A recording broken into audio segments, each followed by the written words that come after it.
What up, guys? Welcome. I've got a leg day for you.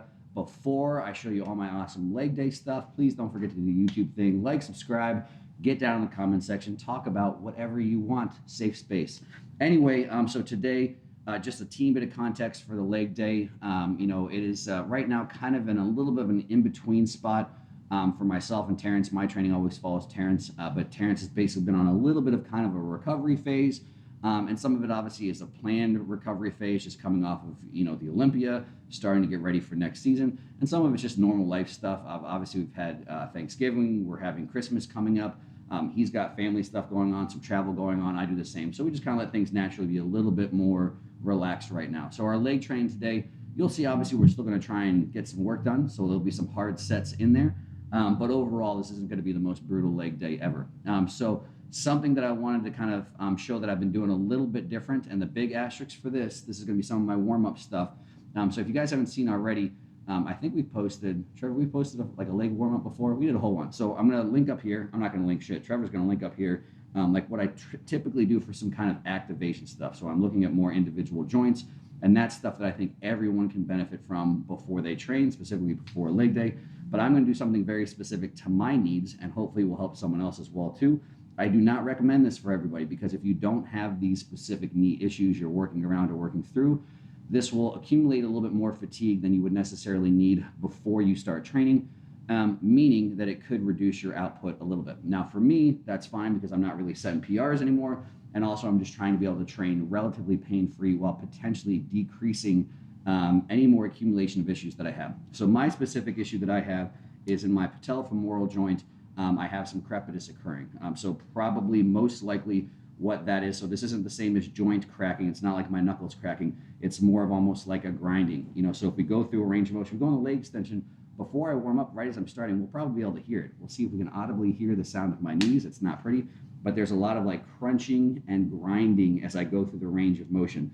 And basically what that is, that kind of that grinding, crunching type thing, from my understanding, is frayed cartilage. So basically you have cartilage in between that patellofemoral joint, and over time it can degenerate a little bit, it can fray, and as it rubs over the frayed sides, it makes this kind of crunchy sound. And again, if you have this, it's different than some people use crepitus to mean a whole bunch of things. It's not, again, like that joint cracking thing. It's more of a crunchy, grindy thing. And so that can be one of the first warning signs that you're having some cartilage degeneration. If you don't know, once you run out of cartilage, you're out of cartilage. If this is you, one of the things that you can potentially do is intentionally get some fluid in that joint before you start to do it with heavier stuff. Because arguably, the heavier you go, the more force you generate, the more likely you can have some degree of potentially negative degeneration occurring. But really, too, is the more volume that you do overall just isn't going to be great for it either.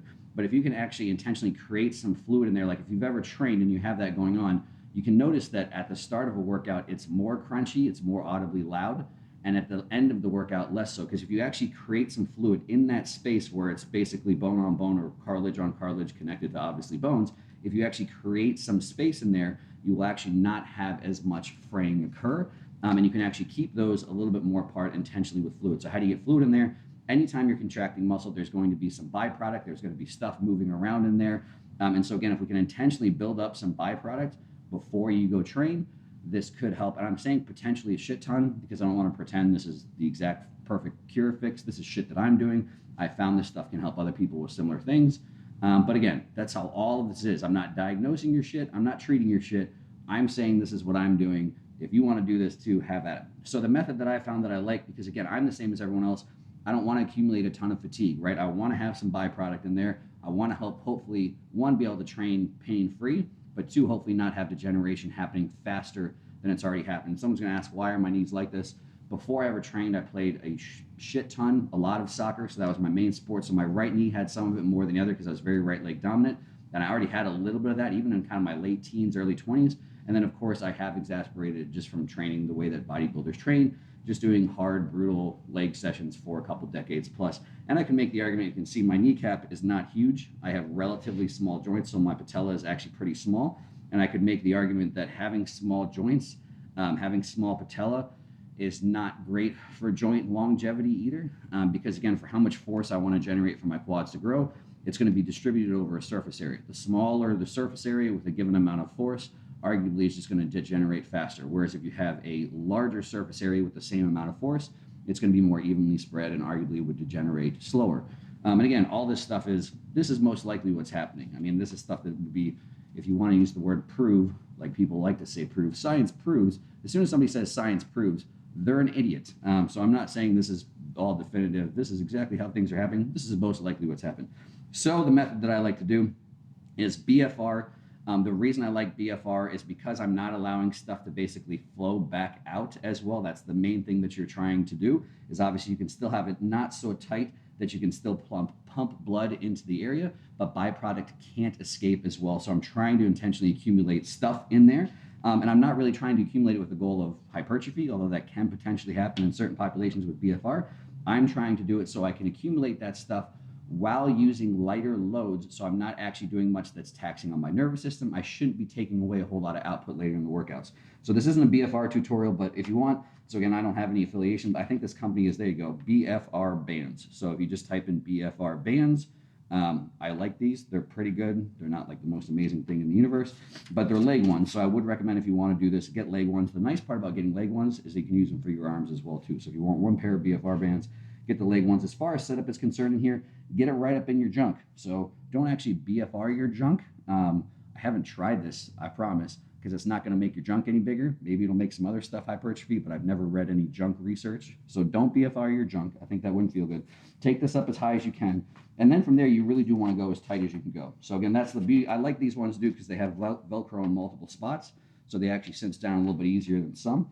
So you can do the first pass as high up on your thigh as you can, next to your junk area, and that first bit of Velcro catches, and now it holds on pretty tight, and it can really allow you to cinch them down. Again, there's smarter people than me with BFR stuff, but you want to do it pretty tight. A big limb, a lot of tissue is going to have to be tighter than you would for your arm. So again, I crank them down pretty darn tight. Again, you want to make sure that you're getting all that stuff, but even going as high as I can, I like it because this is where I'm getting a lot of tissue. Obviously, that's going to accumulate contraction and get trapped in there. But honestly, even anywhere above the knee, you're going to get the effect that I'm going for here. So got one leg, got the other leg, get it right up in the junk. And I don't discriminate. Get it right up in your junk, but don't do your junk if you're a guy or a girl. No junk. So just right up next to your junk. Get them in there nice and tight. Okay, good to go. So perceivably, these are probably about an 8 out of 10 as far as tightness as they could go. Again, one of the best BFR guys, Jeremy Limicki, I believe is his last name. I'll look up some spelling on there. Maybe we'll put it on the screen. But now I'm going to go, and so what I'm going to do is I'm going leg extensions first. So for the leg extension, we'll get the camera nice and close. We'll get the microphone nice and close. We'll see if we can hear my knees when they start. And then again, this is a relatively non-scientific, but I think pretty intelligent way to go about it. Like if outside of this, if you're ever doing leg extensions, you'll find, like that's a perfect example, but any range of knee flexion, knee extension, you'll find ranges that are louder than other ranges. Try and avoid those ranges. So again, if you're still trying to be able to train hard and heavy, whether you're like me that just wants to hang on to some leg tissue or you're trying to put on leg tissue, I would actually select exercises that train the range of the most where you're the least crunchy. And again, I know that seems relatively non-scientific, but if there are ranges that are really crunchy, that's probably where you have the most degeneration, because again, that patella basically just kind of comes along with your tib. So as it moves and runs over that femur, there's not going to be the same points aren't articulating the whole time. So all that means is basically it's going to be different points where they have contact are going to be more frayed and other spots might not be as frayed. So you hear when I go through here and I'm doing these leg extensions, you're going to see I'm doing a bunch of partial reps in different ranges, because there's going to be some things where I'm super loud and super crunchy and it's kind of right as I'm coming into full extension. Right at full extension, not as bad, and right in kind of mid-range knee flexion isn't as bad either. So let's get this camera over here. Let's see how this sounds. We'll see if we can turn the volume up on this one. All right, everybody ready? Shh. Not too bad. Wait. That's pretty crunchy. Trevor's making faces. So can you hear that? That's not great. So what I'm going to do now, so again, this is for warm-up purposes, so hopefully you can kind of hear. So not too loud, not too loud. Right in there. That's pretty loud. And then right at the top, not too horrible. So I'm going to do anywhere from, I don't know, 20 to 50 reps. I'm going to do a lot of partials at the top. And basically what I'm trying to do is accumulate where I feel like I'm getting a pretty good burn, which is going to indicate that I have some pretty good lactic acid amongst other things built up. I'm not really doing the whole form thing. You can see I've got 25 pounds on this prime here, so I'm not really trying to do any load. I'm just trying to get a lot of concentric contractions particularly, so I'm not really doing really slow eccentrics in a short period of time to hopefully build up some stuff. So I'm at the top. Someone's like, why are you doing this range? Because it's less crunchy there. I'll do some at the bottom. You can hear it's less crunchy there, or you can't hear it's less crunchy there. I don't know. We'll go through the middle again, see how that sounds. Still crunchy.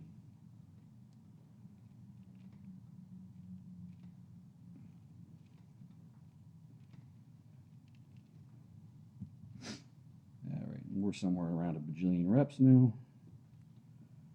Starting to get some decent burn. We'll do a couple more at the top.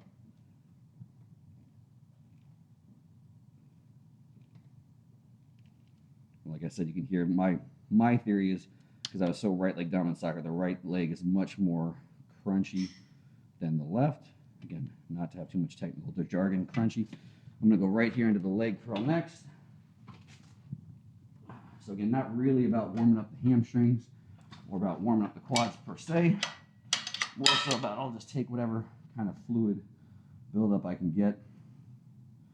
So same thing here, just some pretty quick concentrics, lightweight.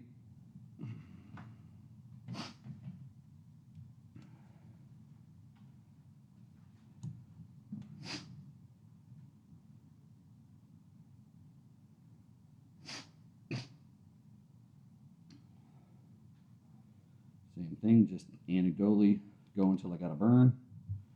Things are burning.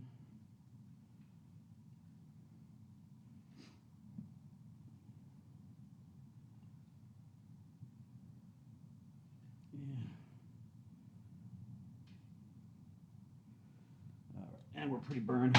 And then now from there, the last thing I'm going to do to really accumulate some contractions is something concentric only. So I'm going to go push the prowler, light prowler pushes. If you're watching this and say, jerk, I don't have a prowler, first off, I'm sorry. Second off, do a bike. That's your next best option. That's something concentric only. If you've ever done any type of bike, spin bike, it burns like hell and there's no eccentric load.